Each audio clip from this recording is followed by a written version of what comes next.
আপনি কাজ থেকে বাড়ি আসবেন, কাজের থেকে বাড়ি আসবেন, বাড়ি আসার পরে আপনার বেটা বলছে আব্বা 5 টাকা দাও না গো, 5 টাকা দাও না। তা আপনি দিচ্ছেন না, আপনি দিচ্ছেন না। 5 টাকা দাও না, আপনি দিচ্ছেন না। ও তখন কি বলছে? শালা কঠিন বদমাইশ বাপ। ও দেখবেন 4-5 দিনের মাথায় বলে দিবে, গাল দিবেই। ও কি বলছে বুঝতে পারছেন না? আপনার বেটি যদি হয়, ওর একটা বৈশিষ্ট্য আছে, আপনি বাড়ি আসবেন সাথে সাথে 1 জগ পানি নিয়ে বলবে আব্বু এ নাও পানি নাও। আব্বু তুমি গোসল করবে তো, এনা লুঙ্গিটা নাও। আব্বু তুমি ভাত খাবে, ঠিক আছে আমি তাহলে ভাত পানি দিই, ছোট মেয়ে তো আমি তাহলে তোমার পানিটা দিই, আর আম্মু ভাতটা খুলুক। আদর করার পরে বলবে আব্বু আজকে স্কুলে সেই একটা আইসক্রিম খাবো, 5 টাকা দাও না। আচ্ছা বলুন তো তখন আপনার দিতে ইচ্ছা করবে কি করবে না? তাহলে 5 টাকা দিতেও হলো, অথচ আদরও পেয়ে গেলেন ফ্রিতে। এটা হয় কি হয় না? তাহলে বেটি হওয়া লাভ আছে।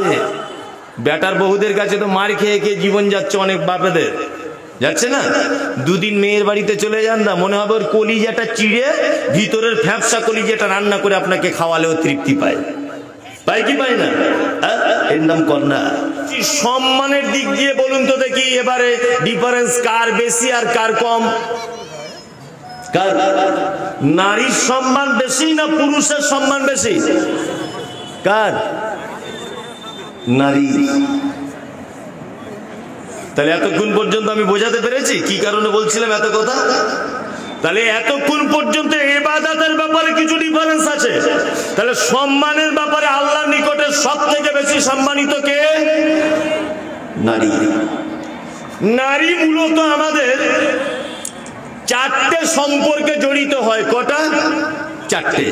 1 মা, 2 বোন, 3 নানি, 4 ফুপু, আর 5 ফুপু আর নয় ফুপুর ক্যাটাগরি। নারী খালা আর নয় খালার ক্যাটাগরি, নানি আর নয় নানির ক্যাটাগরি, দাদি আর নয় দাদির ক্যাটাগরি। এই 4টে-5টা সম্পর্ক ছাড়া নারী আমাদের আর অন্য কোনো সম্পর্ক হয়? হয় না তো। একটা একটা সম্পর্ক কতটা মর্যাদা দিয়েছেন বিশ্বনবী মুহাম্মদ রাসূলুল্লাহ সাল্লাল্লাহু আলাইহি ওয়াসাল্লাম, শুনলে আপনি অবাক হয়ে যাবেন। প্রথমে ওদের একটা একটা করে সম্মান বলি।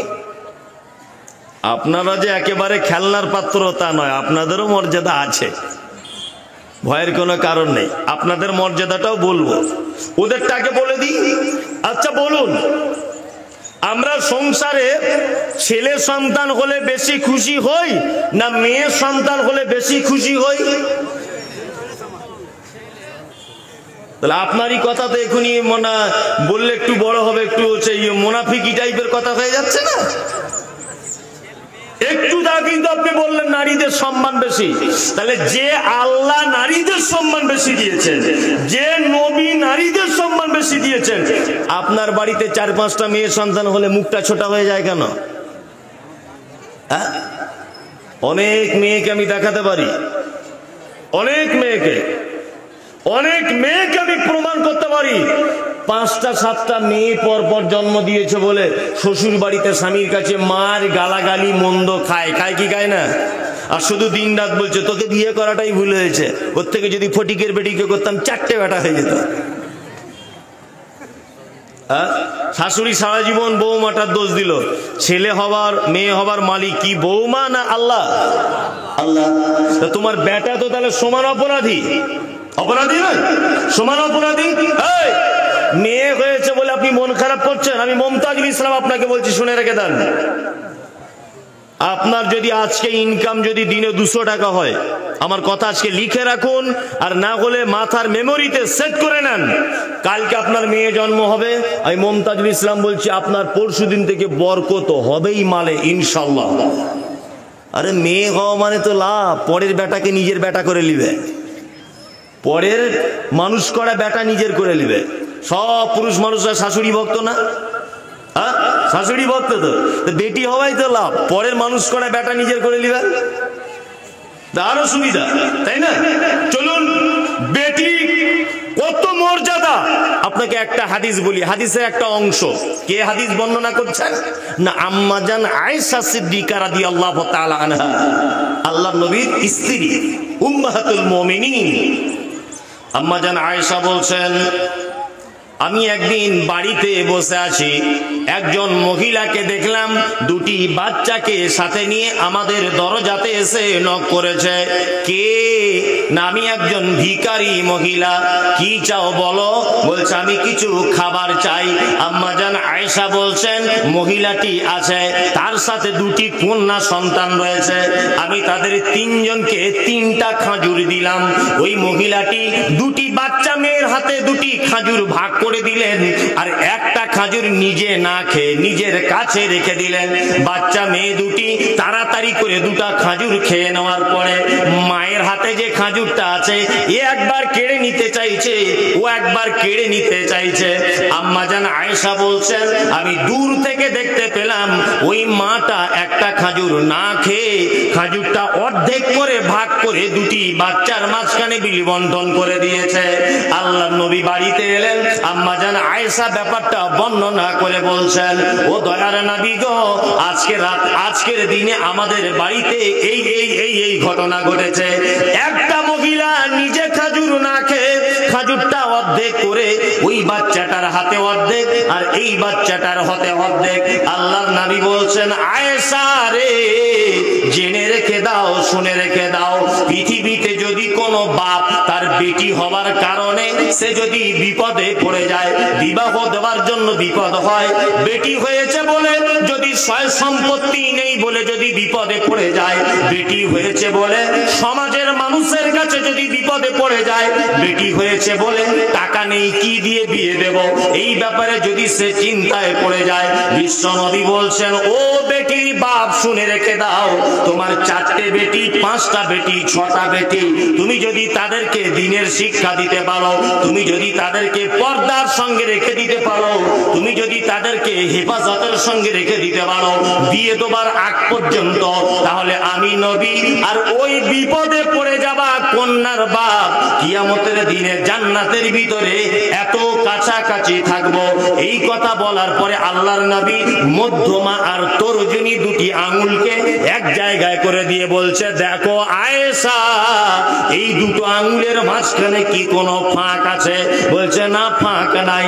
আল্লাহর নবী বলছেন আয়েশা, কোন বাপ যদি তার বেটি জন্ম হওয়ার পরে সে যদি বিপদে পড়ে যায়, আমি আর ওই বেটির বাপ দুজনায় জান্নাতের ভিতরে এই রকম ভাবে থাকবো। সুবহানাল্লাহটা কাল কি বলবেন? আজকে টাইম যদি না থাকে, কালকে আজকে বলার দরকার নেই। জি, এই তাহলে বেটি হয়ে লাভ হলো না লস হলো? হ্যাঁ, লাভ হলো, তাই তো? দুনিয়াতে কত লাভ? আপনি কাজ থেকে বাড়ি আসবেন, কাজের থেকে বাড়ি আসবেন, বাড়ি আসার পরে আপনার বেটা বলছে আব্বা 5 টাকা দাও না গো, 5 টাকা দাও না, তা আপনি দিচ্ছেন না। হ্যাঁ, আপনি দিচ্ছেন না। 5 টাকা দাও না, আপনি দিচ্ছেন না। ও তখন কি বলছে? সালা কঠিন বদমাইশ বাপ। ও দেখবেন 4-5 দিনের মাথায় বলে দিবে, গাল দিবেই। কি বলছে বুঝতে পারছেন না? আপনার বেটি যদি হয়, ওর একটা বৈশিষ্ট্য আছে, আপনি বাড়ি আসবেন সাথে সাথে 1 জগ পানি নিয়ে বলবে আব্বু এ নাও পানি নাও। আব্বু তুমি গোসল করবে তো, এনা লুঙ্গিটা নাও। আব্বু তুমি ভাত খাবে, ঠিক আছে আমি তাহলে ভাত পানি দিই, ছোট মেয়ে তো আমি তাহলে তোমার পানিটা দিই, আর আম্মু ভাতটা খুলুক। আদর করার পরে বলবে আব্বু আজকে স্কুলে সেই একটা আইসক্রিম খাবো, 5 টাকা দাও না। আচ্ছা বলুন তো, তখন আপনার দিতে ইচ্ছা করবে কি করবে না? তাহলে 5 টাকা দিতেও হলো, অথচ আদরও পেয়ে গেলেন ফ্রিতে।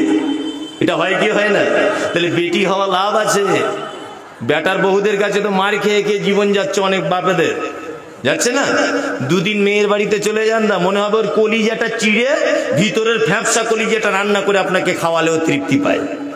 পায় কি পায় না? এর নাম কন্যা। অথচ বাজারে আমরা এমন একটা পরিবেশ, এমন একটা সমাজ তৈরি করেছি যে এখন বর্তমানে নারী হওয়াটা বড় বিপজ্জনক, খুব বড় বিপজ্জনক। আইয়ামে জাহেলিয়াত চলছে, আইয়ামে জাহেলিয়াত চলছে, চলছে কি চলছে না? অজ্ঞতার যুগ। ১৫০০ বছর আগে নবী মুহাম্মদ সাল্লাল্লাহু আলাইহি ওয়াসাল্লামের যুগে যেমন আইয়ামে জাহেলিয়াত চলছিল, আজও আইয়ামে জাহেলিয়াত চলছে, শুধু পদ্ধতিটা আলাদা। তখনকার দিনে মেয়েদেরকে জীবিত কবর দিয়ে দেওয়া হতো, আর এখনকার দিনে একটা ছেলে একটা মেয়ে হবার পরে পেটে আবার বাচ্চা এসেছে, আল্ট্রাসোনোগ্রাফি করে দেখছে ভিতরে কি আছে, ডাক্তারকে প্রয়োজনে ১০-২০ হাজার টাকার ঘুষ দিয়ে দিচ্ছে, দেওয়ার পরে বলছে ছেলে না মেয়ে বলো, বলছে মেয়ে, বলছে কত টাকা লাগবে ওয়াশ করে দিতে, ওয়াশ করে দাও। এই ঘটনা ঘটছে কি ঘটছে না? করছে। তখনকার দিনে জ্যামতোতে পুঁতে দিত, আর এখন যান্ত্রিক উন্নতি ঘটেছে, বিজ্ঞান আমাদেরকে অনেক কিছু হেল্প করেছে, এমন হেল্প করে দিয়েছে যে পেটের বাচ্চাটা ওয়াশ করে মেশিনের সাহায্যে তাকে মেরে দিয়ে পুঁতে দেওয়া হচ্ছে। হচ্ছে কি হচ্ছে না? কিছুদিন আগে কলকাতার কোন এক জায়গায় নর্দমার সাইটে অনেক মহিলা শিশুদেরকে ওই বাচ্চারা কাগজ কুড়াতে গিয়ে পেয়েছিল অনেকগুলি বাচ্চা। পেপার পত্র পত্রিকা দেখেছিলেন? দেখেছিলেন এটা? আল্লাহু আকবার, কি জামানা চলছে শুনুন। আল্লাহর নবী জনাবে রাসূলুল্লাহ সাল্লাল্লাহু আলাইহি ওয়াসাল্লামের কোরআনের একটি আয়াত আপনাদেরকে শোনাই। আল্লাহ নবী সাল্লাল্লাহু আলাইহি ওয়াসাল্লাম একদা মসজিদের ভিতরে কোরআন মাজিদের এই আয়াত তেলাওয়াত করলেন। কি করলেন? ওয়া ইদাল মাউউদাতু সুইলাত বিআইয়ি যামবিন কুতিলাত। এই রুজির ভয়ে, বিপদে পড়ে যাবার ভয়ে তোমরা তোমাদের কন্যা সন্তানগুলিকে হত্যা করে দিও না। এই আয়াতটা যখনই বললেন, বক্তব্য সবকিছু যদি ভুলে যান, অন্তত পক্ষে আপনার কাছে বিনীত অনুরোধ যে আপনি এই হাদিসের অংশটা শুনে তবে বাড়ি চলে যান, আপনার জীবনে অনেক কাজ হবে। কি অংশ? যখন আল্লাহ নবী সাল্লাল্লাহু আলাইহি ওয়াসাল্লাম বলছেন ওয়াইদাল মাউউদাতু সুইলাত বিআইয়ি যামবিন কুতিলাত, তোমরা তোমাদের কন্যা সন্তানগুলিকে তোমরা রুজির ভয়ে, আত্মসম্মানের ভয়ে হত্যা করে দিও না। এই কথাটা মসজিদের ভিতরে যখন তিনি বললেন, তখন বাহির থেকে, মাঝখান থেকে হাউ হাউ করে কান্নার একটা আওয়াজ চলে এসেছে। একজনা কেউ কাঁদছেন। তা আল্লাহ নবী সাল্লাল্লাহু আলাইহি ওয়াসাল্লাম লোকটির কাছে গেলেন, যাওয়ার পরে বলছেন কি হলো, কাঁদো কেন, কিসের কারণে কাঁদছো? তখন লোকটি বলছেন, আল্লাহর নবী আপনি এখন যে কথাটা বললেন যে কন্যা সন্তানগুলিকে হত্যা করে দিও না, আমি ঈমান আনার আগে এইরকম একটা মারাত্মক পাপ করেছি, যে পাপ আমি জীবনে কোনোদিন মুখে আর প্রকাশ করতে পারবো না। এত কঠিন, এত জঘন্যতম পাপ। আল্লাহু আকবার। দাগিয়াতুল কলবি সাহাবীর নাম, দাগিয়াতুল কলবি। এই সাহাবীটি বলছেন, আল্লাহর নবী আমি এত বড় পাপ করেছি যে পাপ আমি আর বলতে পারবো না। বিশ্ব নবী তিনি বললেন, বলো বলো কি পাপ? দাগিয়াতুল কলবি বলছেন, ইয়া রাসূলুল্লাহ আমি একজন ব্যবসায়ী, তখন মোবাইল ছিল না, আমি ব্যবসা করতে বাইরে চলে যাই। যাবার সময় তো আমার স্ত্রী পেটে বাচ্চা ছিল, আমি যাবার সময় আমার স্ত্রীকে বলে দিলাম যে আইয়ামে জাহেলিয়াতের প্রথা অনুযায়ী যদি কন্যা সন্তান হয় তুমি তাকে অবশ্যই হত্যা করে দিও, আর যদি ছেলে হয় অবশ্যই রেখে দিও। আমি ব্যবসায় চলে গেলাম। আমি ব্যবসা থেকে বাড়ি আসার পরে দেখলাম আমাদের বাড়িতে একটা মেয়ে, ফুটফুটে সন্তান, সে যেন ঘুরছে। আল্লাহর নবী মেয়েটা, আমার স্ত্রীকে জিজ্ঞাসা করলাম এটাকে, এই মহিলাটিকে, আমাদের বাড়িতে মেয়ে ঘুরছে। তখন বলছে এটা কেউ নয়, এটা সেই তোমারই মেয়ে, আমার পেটের ভিতরে ছিল। বলছে মেরে দাওনি? বলছে এত সুন্দর বাচ্চা মারা যায়? বলুন তো কোন সন্তান মা তার বা সন্তানকে মারতে পারে? পারে না। এই সন্তানটাই তোমার। আল্লাহর নবী, মেয়েটা বারবার আমাকে আব্বা আব্বা বলে যেন ডাকছে। ও দয়ার নবী, আমিও মেয়েটার প্রেমে পড়ে গেলাম, তার ভালোবাসায় পড়ে গেলাম। একদম বাচ্চা মেয়ে, 5 থেকে 6 বছরের মেয়ে। বন্ধুরে আমার, কিন্তু দাগিয়াতুল কলবি যখন বাড়ি থেকে বার হয়েছে, ওকে আরবের রীতি অনুযায়ী, আইয়ামে জাহেলিয়াতের রীতি অনুযায়ী লোকে তাকে কটু কথা বলছে, আর বলছে এই তো বেটির বাপ, এই তো বেটির বাপ, এই তো বেটির বাপ। বারবার যখন তাকে রাগিয়ে দিচ্ছে, তখন আল্লাহর নবী, আমার মনে বড় ব্যথা হলো যে আমার বেটির কারণে আমার বংশের মর্যাদা চলে যাচ্ছে। ইয়া রাসূলুল্লাহ আগে আমি বাড়ি চলে গেলাম, আমার স্ত্রীকে ডেকে বললাম তাড়াতাড়ি করে আমার মেয়েকে জামা কাপড় পরিয়ে দাও। মেয়েটাকে জামা কাপড় পরিয়ে দেওয়ার সময় আমার স্ত্রী বলছে কোথায় নিয়ে যাবে বলো। তখন সাহাবী দাগিয়াতুল কালবি বলছেন আমার স্ত্রীকে বললাম যে আমার বন্ধুর বাড়িতে বেড়াতে নিয়ে যাব। আমি বন্ধুর বাড়ি যাবার নাম করে পাথরিয়া জমিনের দিকে হাঁটতে শুরু করে দিলাম। এমন এক জায়গাতে দাঁড়িয়ে গেলাম, আমার মেয়ে যেন বারবার আমাকে আব্বা আব্বা বলে যেন ডাকছে, আর আমার মেয়ে যেন আমার সাইডে সাইডে ঘোরাফেরা করছে। ইয়া রাসূলুল্লাহ, আমি পাথরের জমিনের ভিতরে লুকিয়ে বড় একটা গর্ত খনন করলাম। আমি যখন গর্তটা খনন করি, আমার মেয়ে বারবার আমার দাড়িতে ঘাম ভিজে ভিজে পড়ে যাচ্ছে, আমার মেয়ে বারবার ঘামটা মুছিয়ে দিচ্ছে। গর্ত খোঁড়া যখন শেষ হয়ে গেল, আল্লাহর নবী গো আমার বেটিকে ডেকে বললাম ও মেয়ে তুমি এখানে এসো, দেখো তো কতটা গর্ত করা হলো। গর্তটা যখনই দেখতে গেল, ও দয়ার নবী আমি পিছন দিক দিয়ে লাথি মেরে তাকে গর্তের ভিতরে ফেলে দিলাম।